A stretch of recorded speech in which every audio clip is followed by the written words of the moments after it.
There are certain philosophers who do not simply challenge society.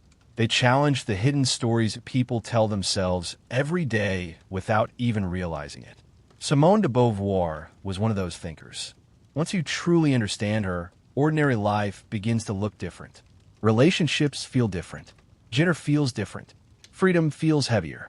Even the way people speak, love, obey, sacrifice, and build identities begins to reveal invisible structures that most human beings spend their entire lives unconsciously trapped inside. What made Beauvoir so powerful was not merely that she argued women were oppressed. Many people had said that before her. What made her dangerous was that she exposed how deeply society shapes human identity from childhood onward, until individuals begin mistaking social conditioning for natural reality itself. And once that realization enters the mind, it becomes impossible to fully return to innocence, because Beauvoir forces an unsettling question into the center of existence. How much of what people call human nature is actually constructed by society? How many desires, fears, ambitions, and limitations are genuinely ours? And how many were quietly placed inside us long before we became conscious enough to question them? She was born in Paris in 1908 into a conservative Catholic family that valued respectability, discipline, and traditional social order. At first glance, her childhood appeared stable and privileged compared to the chaos many Europeans would later experience during the 20th century. But beneath the surface, Beauvoir grew up inside a world filled with invisible expectations about what a woman was supposed to become. From a young age, she sensed that boys and girls were treated differently not only socially, but existentially. Boys were encouraged to imagine themselves as individuals destined to shape the world. Their ambitions were taken seriously. Their independence was expected. Their futures seemed open. Girls, meanwhile, were often prepared for something narrower and more passive. Their value became tied to appearance, obedience, desirability, marriage, motherhood, and social acceptance. Even intelligent women were subtly taught that their existence should orbit around others rather than around their own self-created purpose. This tension would later become central to Beauvoir's philosophy because she realized oppression does not always operate through obvious force alone. Sometimes it operates psychologically. Social expectations become internal voices. People absorb roles so deeply that they begin experiencing them as natural parts of themselves. And this process begins early. Children learn how to exist long before they fully understand what society is doing to them. They absorb gestures, fears, desires, ambitions, and limitations from the world around them almost unconsciously. Beauvoir became fascinated by how identity itself is slowly constructed through countless invisible pressures. As she grew older, she displayed extraordinary intellectual ability and an intense hunger for independence. Unlike many women of her time, Beauvoir refused to accept the idea that her life should revolve solely around marriage or domestic expectations. She wanted thought, freedom, intellectual seriousness. She wanted access to the same existential possibilities men had long claimed for themselves. This desire placed her in conflict with many cultural norms surrounding femininity at the time. Society often punishes women who appear too intellectually ambitious because independent women threaten traditional structures of power and expectation. Beauvoir understood this tension personally.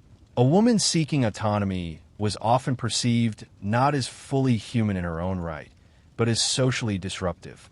And this revealed something important to her. Society frequently encourages women to become objects in the eyes of others rather than fully self-determining subjects of their own existence. This idea would later become one of the foundations of her philosophy. At university, Beauvoir entered intellectual circles dominated largely by men, where philosophy was treated as one of the highest forms of human achievement. It was there that she met Jean-Paul Sartre, the existentialist philosopher who would become her lifelong intellectual companion and one of the most influential relationships of her life. Together, they explored existentialism, a philosophy deeply concerned with freedom, responsibility, meaning, and the terrifying openness of human existence. Existentialism begins from a psychologically unsettling idea. Human beings are not born with fixed meaning already built into them. There is no guaranteed script waiting to tell people exactly who they are supposed to become.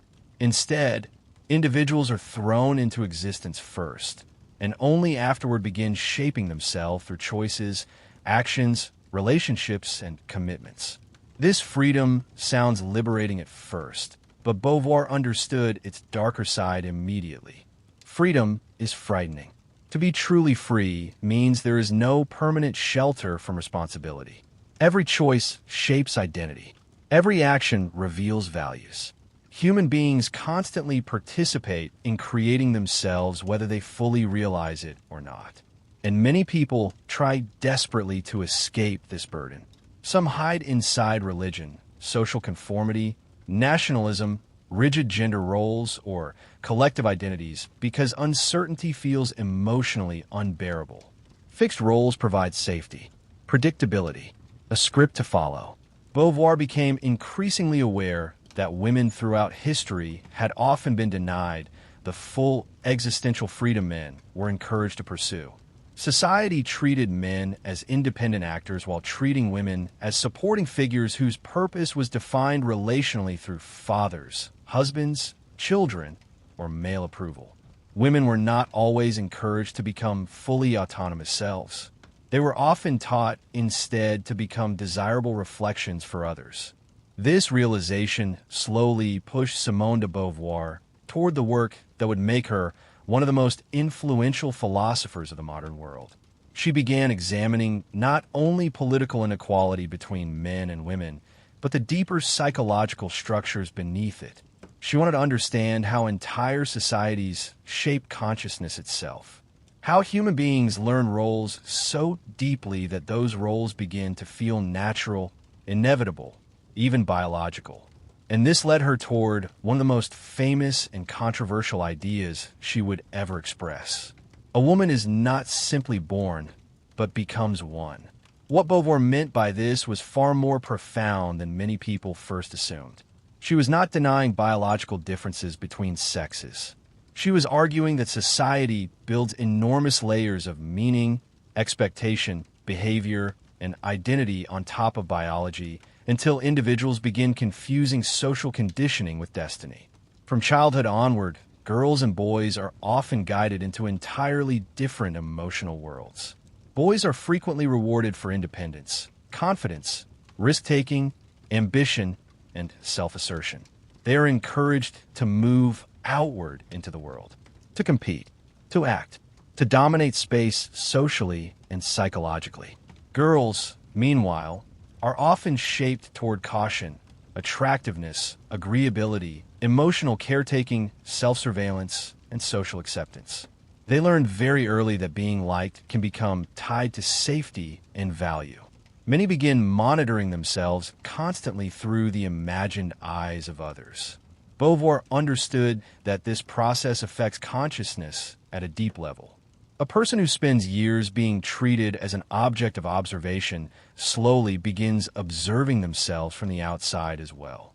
This creates a divided existence. Instead of simply living freely and spontaneously, many individuals become trapped performing versions of themselves designed to meet social expectations.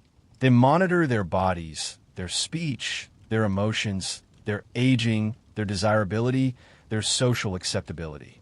The self becomes something managed rather than fully lived. Beauvoir believed women were especially pressured into this condition because patriarchal societies historically encouraged women to derive identity from how they appeared to others rather than from their own independent projects and ambitions. This did not mean women lacked intelligence, strength, or creativity. Quite the opposite. Beauvoir believed countless human possibilities had been psychologically restricted by social systems, teaching women to shrink themselves inwardly before they ever had the chance to fully discover who they might become. And perhaps most disturbing of all, these systems often reproduce themselves quietly through ordinary daily life. not always through explicit cruelty or obvious oppression, but through habits, expectations, media, traditions, family structures, romantic ideals, beauty standards, and emotional conditioning repeated generation after generation until they begin feeling invisible. This was why Beauvoir's philosophy felt so psychologically powerful. She was not merely criticizing laws or institutions. She was exposing hidden structures shaping the human mind itself. She also understood something painful about freedom.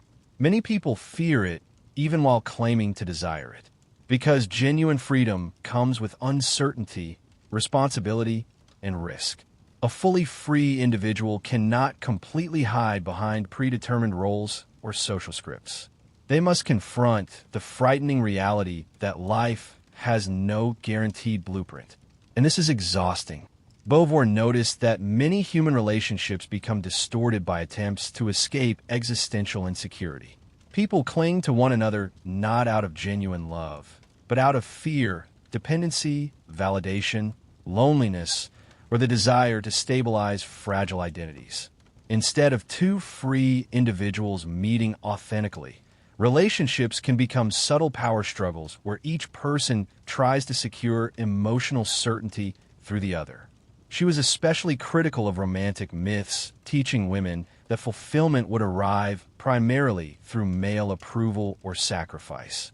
Society often glorified women who dissolved themselves completely into relationships while treating female ambition or independence as threatening, selfish, or unfeminine. But Beauvoir believed this kind of self-erasure damaged both women and men. A healthy relationship, in her view, could only exist between two individuals who recognized one another as fully human subjects rather than possessions, roles, or emotional dependencies. Love should not require the destruction of freedom.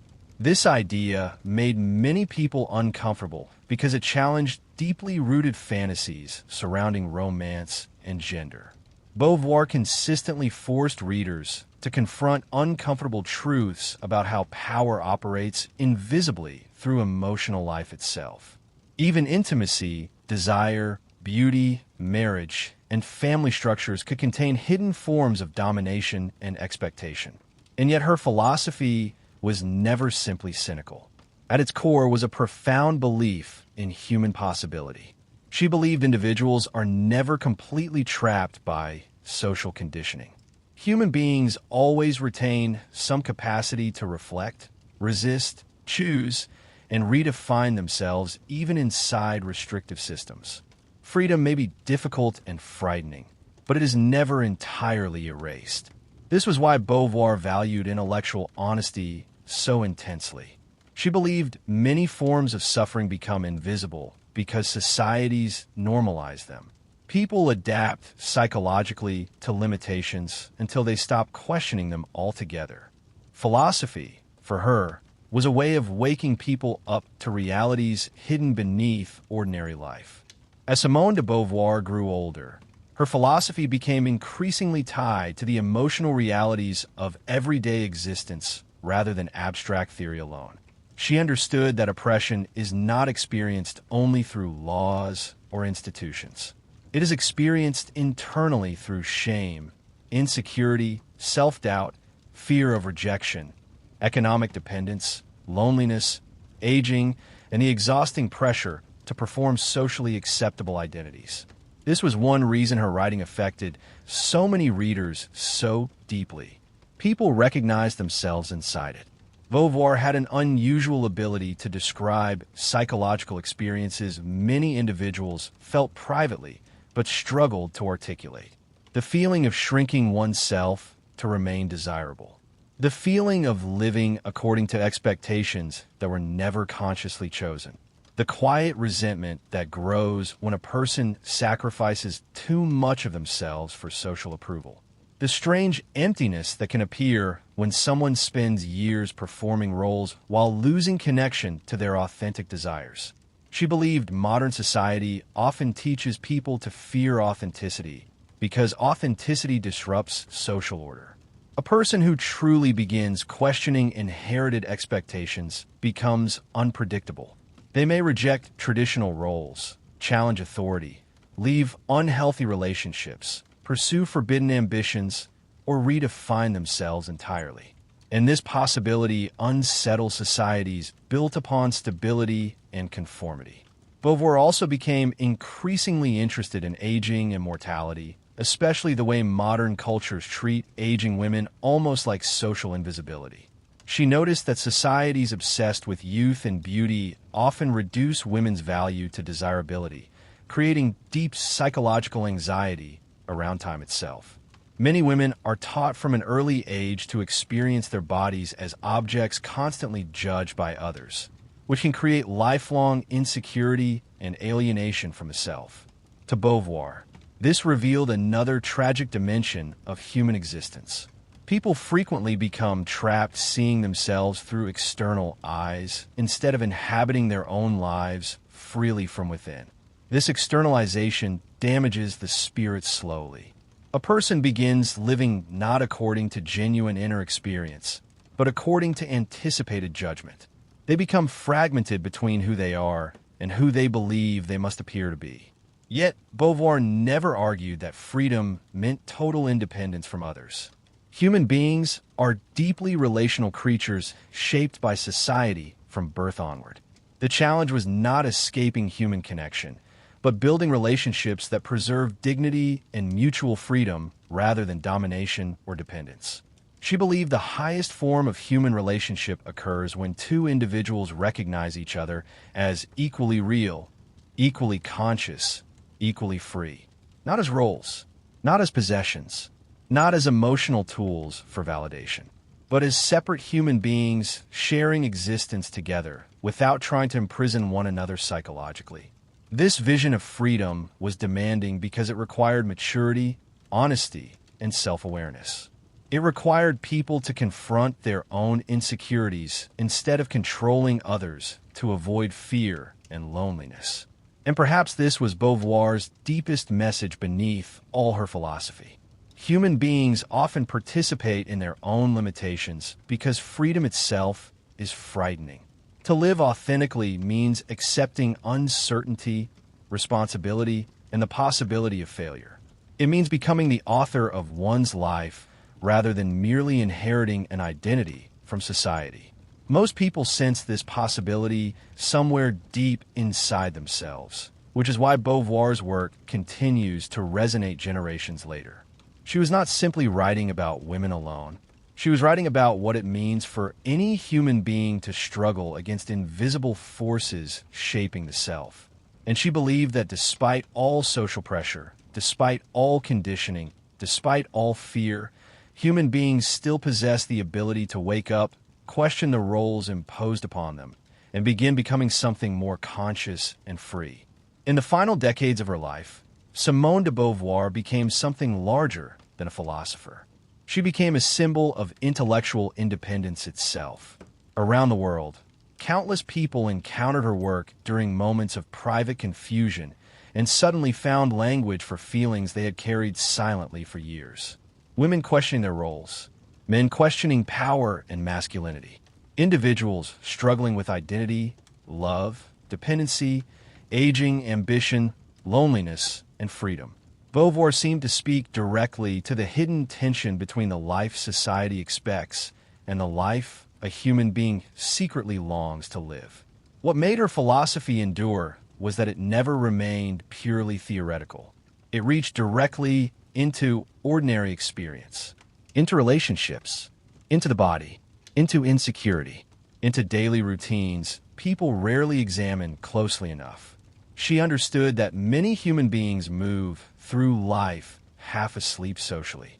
They inherit assumptions about gender, success, romance, beauty, morality, and purpose without fully asking where those assumptions came from. Entire identities can be constructed from expectations absorbed unconsciously since childhood. And because these structures feel familiar, they become difficult to see. This was one of Beauvoir's greatest strengths as a thinker. She made the invisible visible. She exposed how power often survives not only through force, but through normalization, through repetition, through stories repeated so often they begin feeling natural. A society does not always need chains to limit people. Sometimes expectations are enough. Fear of rejection is enough. Fear of loneliness is enough. Fear of becoming socially undesirable is enough. Many individuals imprison themselves long before anyone else needs to. Beauvoir believed this was especially true for women living inside cultures that constantly taught them to evaluate themselves from the outside, to monitor their appearance, desirability, behavior, aging, and emotional acceptability almost endlessly.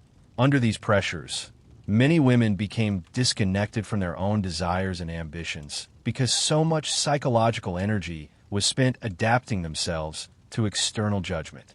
But Beauvoir also believed these patterns harmed men in different ways. Societies often pressured men into emotional suppression, dominance, competition, and rigid ideas of strength. Vulnerability became shameful. Dependence became weakness. Emotional intimacy became difficult. Many men learned to fear tenderness within themselves because masculinity was tied so heavily to control and performance. In this sense, Beauvoir saw gender roles as limiting the humanity of everyone involved. People became trapped performing identities rather than living authentically. Relationships became shaped by power and expectation rather than mutual recognition. Individuals searched for meaning through status, romance, beauty, approval, or control while remaining inwardly uncertain about who they truly were. And beneath all of this remained the existential condition Beauvoir never stopped confronting. Human beings are free, but frightened by freedom. This tension sits at the center of modern life. People long for individuality while also craving social belonging. They want authenticity while fearing rejection. They desire freedom while searching desperately for certainty. Much of human behavior emerges from this conflict. Beauvoir believed many social systems survive precisely because they relieve individuals from the anxiety of creating themselves independently. Fixed roles provide emotional stability.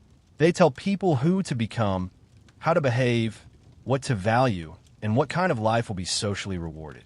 But there is a cost to living entirely through inherited scripts. A person may gain acceptance while slowly losing contact with their deeper self. This is why Beauvoir valued self-awareness so intensely. She wanted individuals to examine the forces shaping them rather than unconsciously obeying them. Not because she believed freedom was easy or comfortable, but because unconscious existence leads to a quieter form of suffering. A life lived according to expectations that never truly belonged to you. Yet Beauvoir was never naive about how difficult freedom can be. She knew economic realities, social structures, emotional conditioning, and cultural pressures deeply influence human possibilities. Not everyone begins life with equal opportunities for autonomy. Some individuals carry enormous burdens imposed by society long before they are capable of resisting them. Still, she refused fatalism. She believed human beings always retain some possibility for reflection and transformation. Even small acts of awareness matter. The moment a person begins questioning inherited assumptions, something shifts internally. The world no longer feels completely fixed. New possibilities begin emerging where certainty once existed. And perhaps that is why Simone de Beauvoir continues to feel so alive today. Because modern society still struggles with many of the tensions she explored. People still battle insecurity shaped by impossible standards, still confuse performance with identity, still search for meaning inside systems rewarding conformity, still fear loneliness enough to betray parts of themselves for acceptance. Her philosophy remains powerful because it does not simply accuse society. It asks individuals to confront themselves honestly, to ask whether they're truly living consciously or merely repeating roles handed to them by culture, fear, and expectation.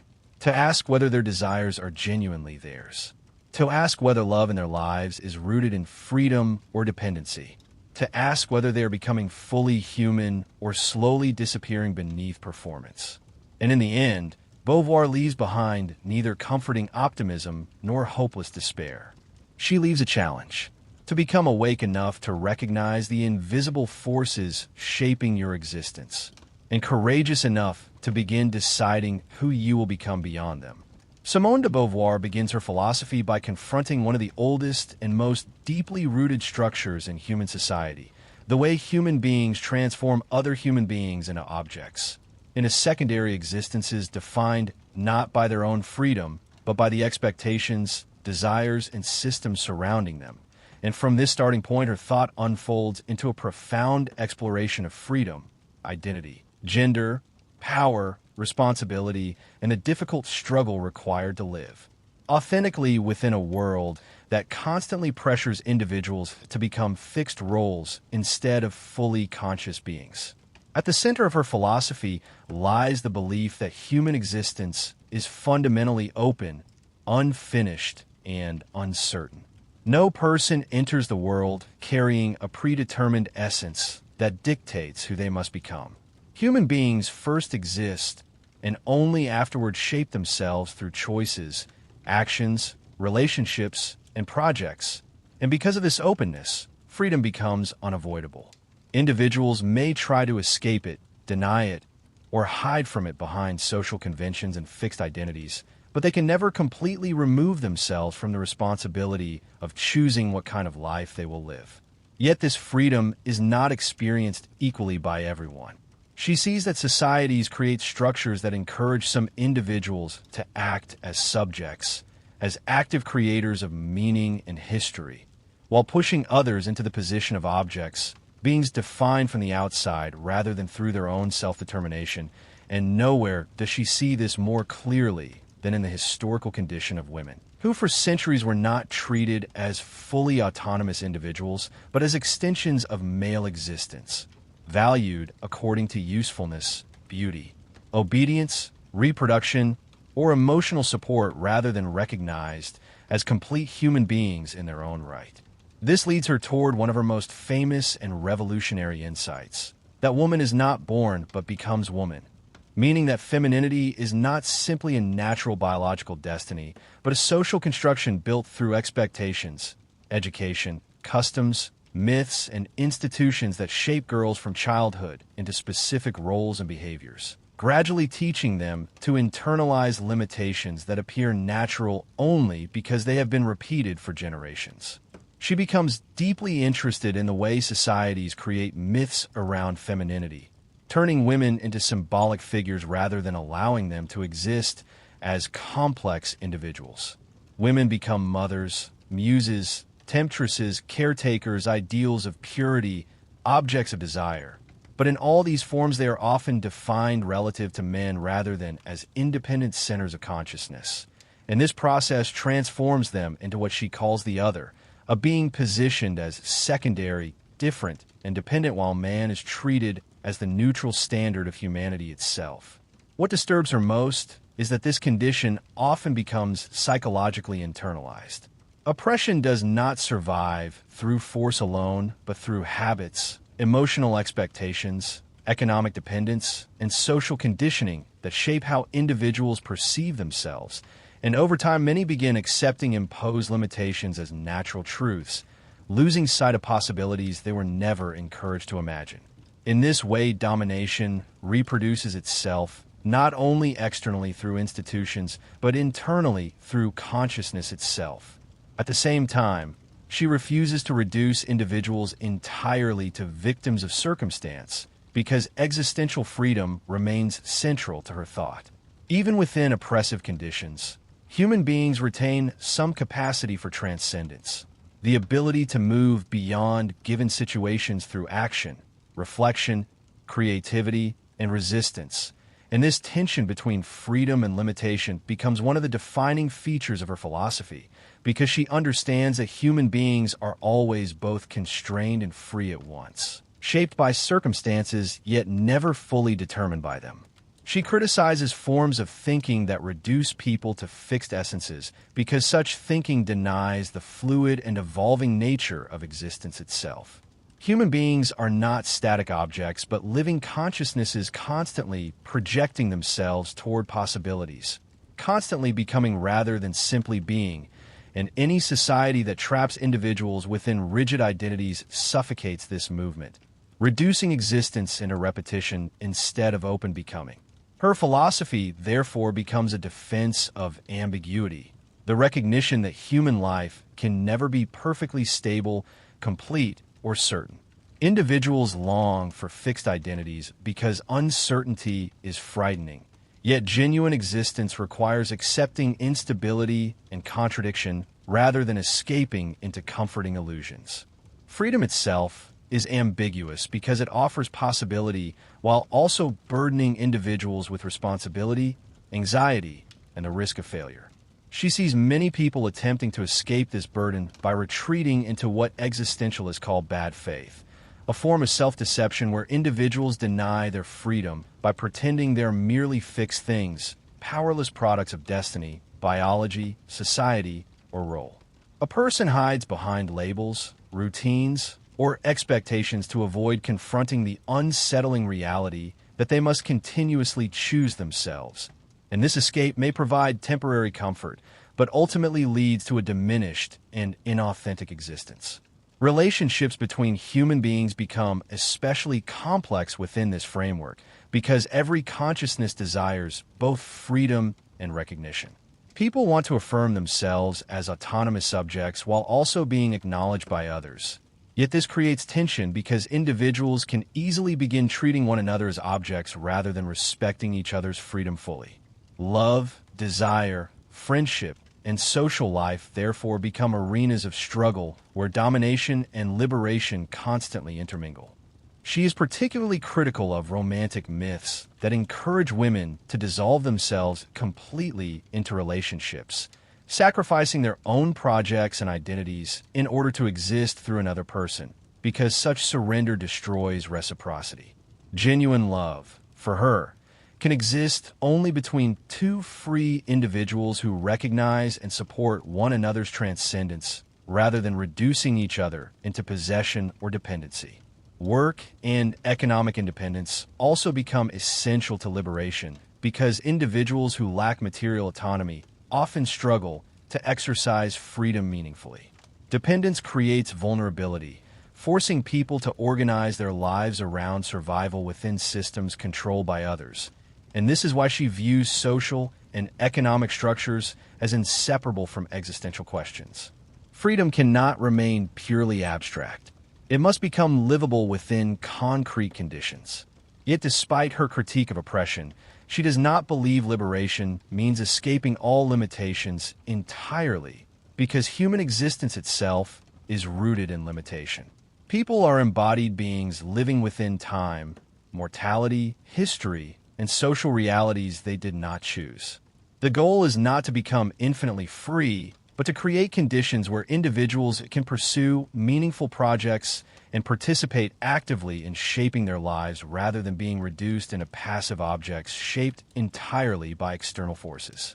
As her thought deepens, she increasingly sees ethics not as obedience to universal rules, but as the difficult task of willing both one's own freedom and the freedom of others simultaneously, because freedom isolated from others easily turns into domination, while genuine ethical existence requires recognizing that one's humanity is bound together with the humanity of other people. And therefore, any system that denies freedom to some ultimately damages the humanity of all. Underneath, everything runs her refusal to accept passive existence. She believes human life gains meaning through engagement, through projects, creation, struggle, relationships, and participation in the world despite uncertainty and imperfection. And while existence contains suffering, conflict, and ambiguity, these do not invalidate life. They are the very conditions through which freedom becomes real, through which individuals continuously shape themselves within a world that never offers final certainty or completion. As her philosophy continues unfolding, she turns more deeply toward the tension between freedom and situation, recognizing that no human being exists as a completely isolated consciousness floating above the world, because every person is born into conditions they did not choose: a body, a history, a society, a language, an economic reality, a network of expectations already waiting for them before they are even capable of understanding themselves. And yet, despite these limitations, individuals still remain responsible for how they respond to what has been given to them. And this difficult balance becomes central to her understanding of existence itself. She rejects simplistic ideas of freedom that ignore material and social realities, because such ideas often become privileges disguised as universal truths. It is easy, she believes, to speak abstractly about freedom while ignoring the concrete structures that restrict people's possibilities. And this is why she insists that philosophy must remain connected to lived experience, rather than retreating into detached abstraction. Human beings do not experience existence in theory. They experience it through daily life, through relationships, labor, sexuality, aging, vulnerability, fear, desire, and social pressure. And any philosophy that ignores these realities risks becoming empty. Her analysis of oppression, therefore, becomes deeply psychological as well as political. She sees that domination functions not only through laws and institutions, but through imagination itself, shaping how individuals perceive what is possible for them. And when someone is repeatedly treated as secondary, dependent, weak, emotional, or inferior, these expectations slowly enter consciousness, influencing behavior and limiting ambition long before direct force becomes necessary. In this way, social structures reproduce themselves internally through habits of thought and feeling. She notices how girls are often taught from an early age to become objects for others, encouraged to monitor their appearance, behavior, desirability, and social acceptability constantly, learning to view themselves through external eyes rather than developing themselves freely as autonomous subjects. Their value becomes tied to approval, beauty, or relational usefulness. And this training creates a divided consciousness where many struggle to experience themselves directly because they are continuously imagining how they appear to others. For her, this division produces a profound alienation. Instead of moving naturally outward into the world through projects and action, individuals trapped within objectification become excessively self-conscious, hesitant, restricted by the awareness of being watched and judged, and this interrupts the spontaneous movement of freedom itself, narrowing existence into performance rather than genuine participation. At the same time, she understands that oppression creates complicated emotional attachments because systems of domination often provide forms of security alongside limitation. Dependence can feel safer than freedom because freedom requires uncertainty, risk, and responsibility, while fixed roles offer stability and recognition. Many individuals therefore experience an internal conflict where they simultaneously desire liberation and fear it, wanting independence while also longing for the comfort of predefined identities. This insight leads her toward a broader understanding of bad faith. People do not deceive themselves only individually, but collectively. Entire societies participate in maintaining illusions that protect existing structures from scrutiny, pretending inequalities are natural, eternal, or biologically inevitable rather than historically constructed arrangements sustained through repetition and power. These myths simplify reality because confronting ambiguity directly is exhausting. It is easier to believe roles are fixed than to accept that human existence remains fundamentally open and unstable. She becomes increasingly concerned with the way modern societies encourage passive consumption instead of active transcendence. Individuals are often pushed toward lives centered around repetition, comfort, entertainment, and routine rather than creativity and meaningful engagement. And while these forms of life may appear stable externally, they often conceal a quiet emptiness beneath the surface, a feeling that existence is happening mechanically rather than consciously. For her, transcendence means more than ambition or success. It refers to the human movement beyond immediate conditions through projects, imagination, action, and creation. A person becomes fully alive not by remaining enclosed within passive existence, but by reaching outward toward possibilities that transform both self and world. And when societies systematically deny certain groups access to transcendence, reducing them primarily to service, reproduction, or maintenance of life, they diminish human potential itself. She also reflects deeply on the body, rejecting philosophies that treat consciousness as detached from physical existence, because human beings experience the world through embodiment. The body is not merely an object, but the lived center of experience. The way individuals encounter space, desire, vulnerability, pleasure, and limitation. And yet societies often transform bodies into sites of control and judgment, especially the bodies of women, which become heavily regulated through beauty standards, moral expectations, reproductive roles, and cultural fantasies. Aging becomes another important theme because it exposes how societies value people conditionally according to productivity, attractiveness, or social function. She sees old age not simply as a biological process, but as a social condition shaped by exclusion and invisibility, where individuals gradually become marginalized within cultures obsessed with youth, efficiency, and forward movement. The elderly remain conscious subjects with desires, memories, and inner lives, yet society increasingly treats them as if they have already partially disappeared from meaningful existence. Mortality itself quietly shadows all her philosophy because human freedom unfolds within finite time. Individuals never possess unlimited possibilities. Every choice excludes others. Every life moves toward death. Yet rather than making existence meaningless, this finitude gives human action urgency and seriousness because moments cannot be endlessly postponed. Meaning emerges precisely because life remains incomplete and temporary. Her ethics therefore rejects absolute moral systems detached from concrete situations.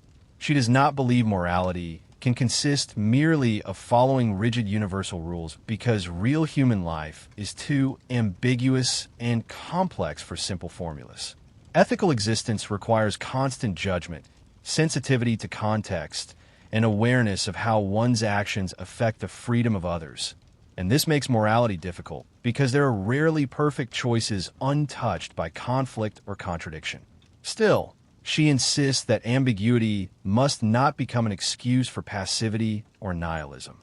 The absence of absolute certainty does not free individuals from responsibility. On the contrary, it deepens responsibility because people must act without guarantees, creating meaning through commitment rather than discovering ready-made answers handed down from outside existence.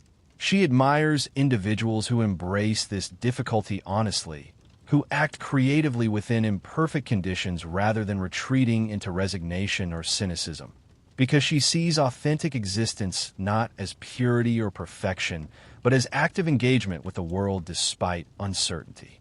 A meaningful life is built through participation, through struggle, through refusing to surrender one's freedom entirely even when circumstances are limiting or painful.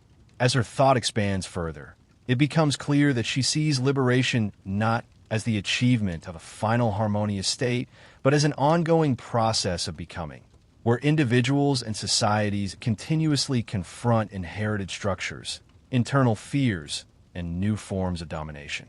Freedom remains fragile because human beings constantly face the temptation to escape into comfort, conformity, or fixed identities.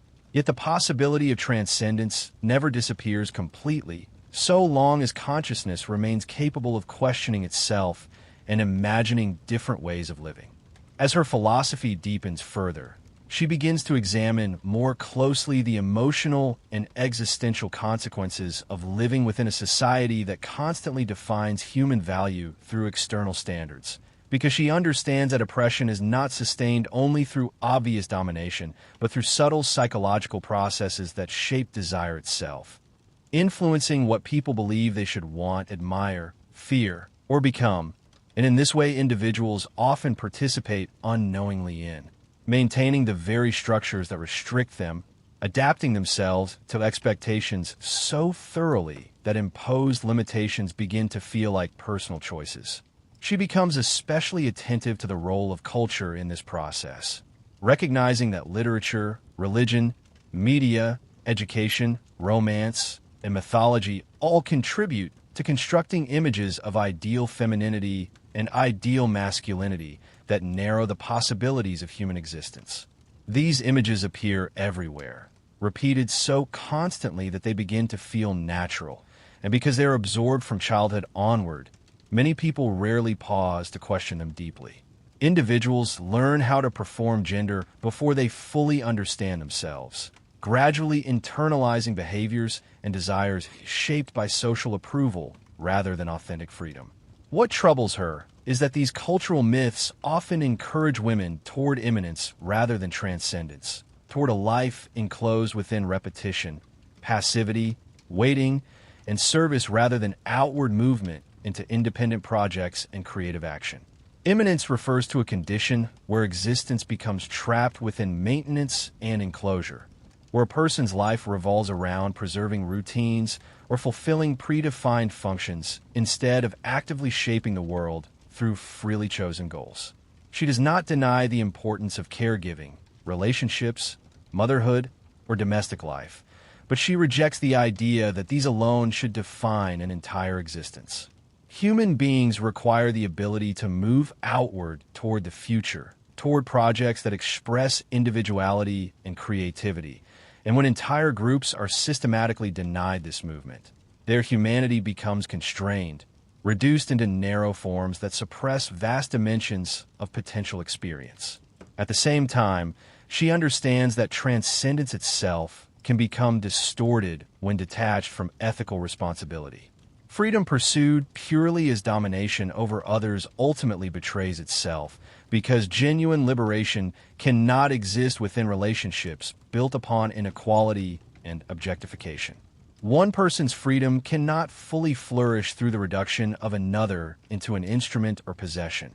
And this is why she insists that authentic human relationships must involve mutual recognition between free subjects rather than hierarchical dependence.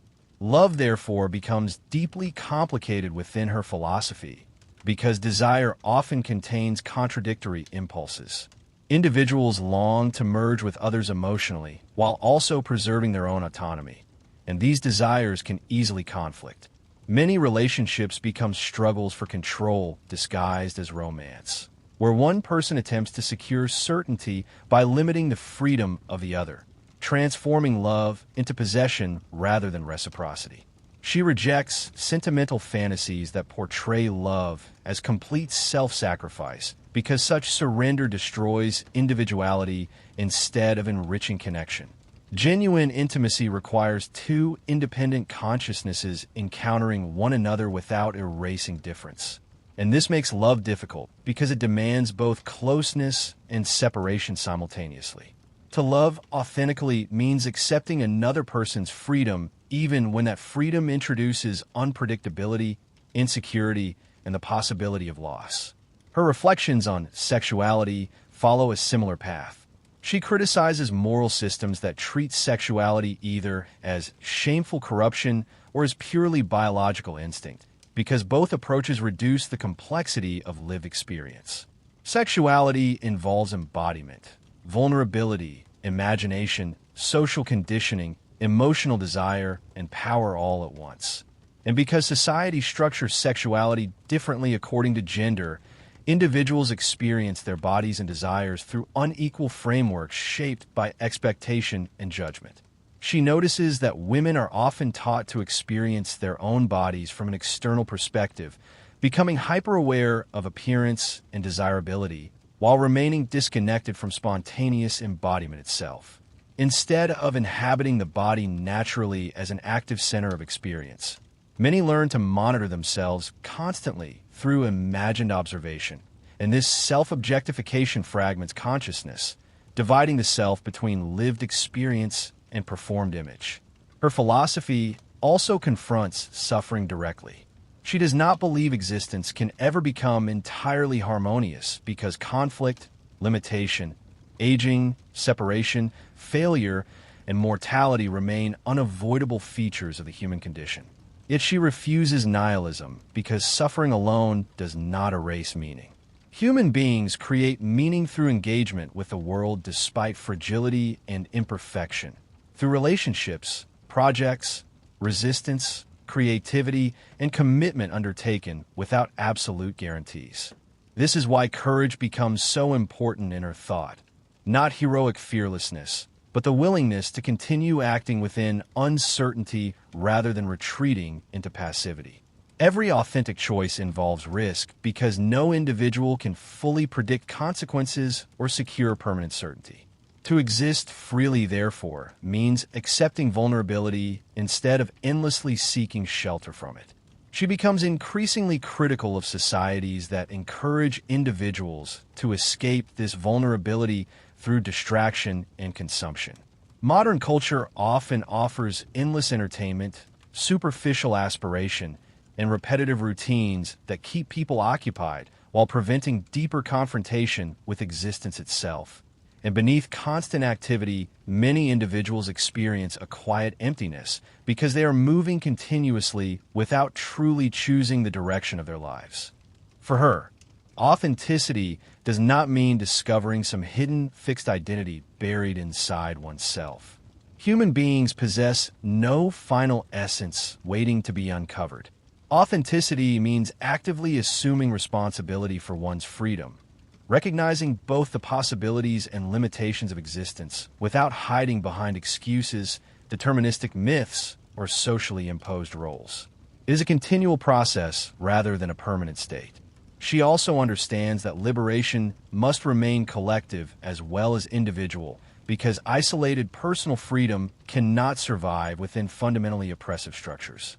Individuals influence one another constantly, and social conditions shape what kinds of choices become realistically available. This is why political and existential questions remain inseparable in her thought. Freedom requires transformation not only of consciousness, but also of material and cultural realities. As these reflections deepen, her philosophy increasingly becomes a defense of lived complexity itself against every system seeking to simplify human existence into rigid categories or predetermined destinies. Human beings remain contradictory creatures, simultaneously free and limited, embodied yet transcendent, vulnerable yet creative, shaped by history yet capable of transforming it. And any philosophy that denies this ambiguity ultimately denies reality itself. And so her vision of existence continues moving toward a difficult but profoundly human conclusion. That meaning cannot be passively inherited or permanently secured, but must be created continuously through conscious engagement with the world and with others, through the ongoing effort to live freely without denying the freedom of those around us, and through the courage to remain open to becoming even within a reality that never offers certainty, stability, or completion. As her philosophy reaches its deepest and most complete form, everything begins to gather around the difficult truth that human existence can never become fully settled, pure, or complete, because to exist as a human being means to live within ambiguity permanently, suspended between freedom and limitation, independence and dependence, transcendence and vulnerability. And rather than trying to escape this condition through rigid identities or comforting illusions, she believes individuals must learn to confront it honestly, accepting the instability of existence as the very ground from which meaning emerges.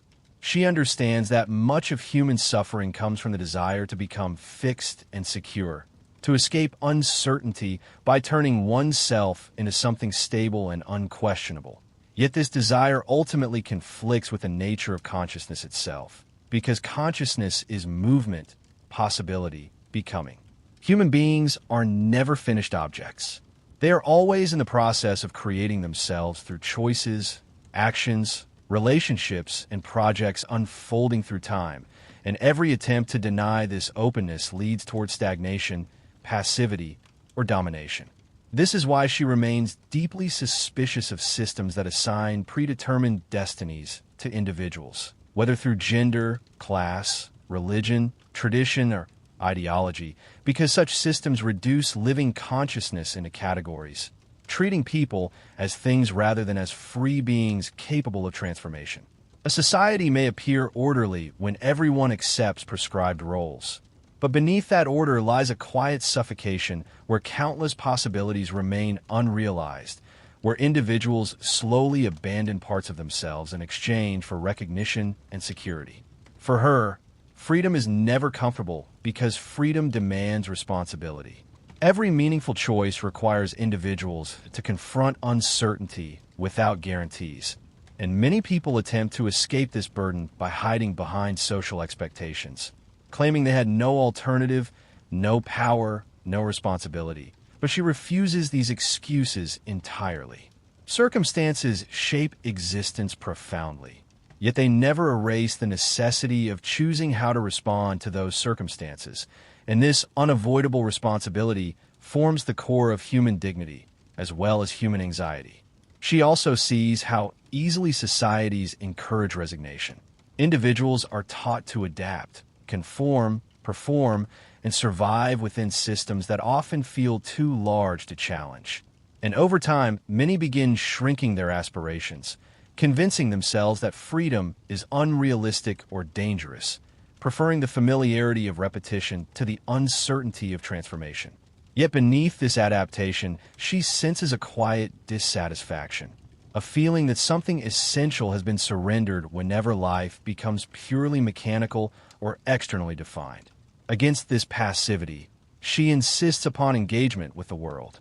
Human beings do not discover meaning through withdrawal from existence, but through participation within it, through work, creation, relationships, struggle, thought, political action, love, and the continuous movement toward possibilities not yet realized. Meaning is not waiting somewhere outside life as a final answer to be found. It emerges through lived experience itself, through the active process of becoming. She returns again to the importance of reciprocity because no individual can achieve authentic freedom alone. Human existence is relational from the beginning. People require recognition from others in order to develop themselves fully. Yet this recognition must occur between equals rather than through domination. Whenever one person treats another merely as an object, instrument, or possession, both lives become diminished because the possibility of genuine mutual freedom disappears. This is why liberation remains inseparable from ethics in her philosophy. To will one's own freedom genuinely also means willing the freedom of others, since a world built upon oppression ultimately traps everyone within distorted relationships shaped by fear, dependence, and inequality. Ethical life, therefore, requires more than obedience to rules. It demands an active commitment to creating conditions where human beings can exist as free subjects rather than passive objects. She also recognizes that such a commitment is never simple because existence itself contains unavoidable conflict. Human beings pursue different desires, different projects, different visions of life, and no final harmony can permanently eliminate tension or contradiction. Yet rather than viewing this as failure, she sees conflict as part of the vitality of existence. A living world remains unfinished, open, dynamic, constantly reshaped through interaction between freedoms encountering one another. Mortality gives this entire struggle its urgency. Human life remains finite. Time passes irreversibly. Opportunities disappear. People age. Relationships change. Bodies weaken. And death eventually interrupts every project. And because of this finitude, existence can never be postponed indefinitely. Individuals must decide whether they will truly live or merely drift through routines designed to avoid confronting themselves. Yet she does not respond to mortality with despair, because impermanence itself makes freedom meaningful. A life without limitation would contain no real choice, no risk, no commitment, no urgency. It is precisely because existence remains fragile and temporary that actions matter, that love matters, that creativity matters, and that every moment of authentic engagement carries significance beyond mechanical survival. In the end, Her philosophy refuses both pessimism and false optimism. She does not believe history inevitably progresses toward justice, nor does she believe humanity is doomed to permanent oppression and emptiness. Instead, she places responsibility back into human hands, insisting that every generation participates in shaping the conditions under which freedom either expands or collapses. And this participation occurs not only through dramatic revolutions, but through everyday choices, relationships, cultural values, political structures, and acts of courage or surrender repeated across ordinary life. What remains after all her reflections is a vision of human existence that is demanding but profoundly alive. To live authentically means refusing to become passive matter shaped entirely by external forces. It means embracing ambiguity without surrendering to nihilism, accepting vulnerability without abandoning freedom, and engaging with others without reducing them into objects for one's own security or desire.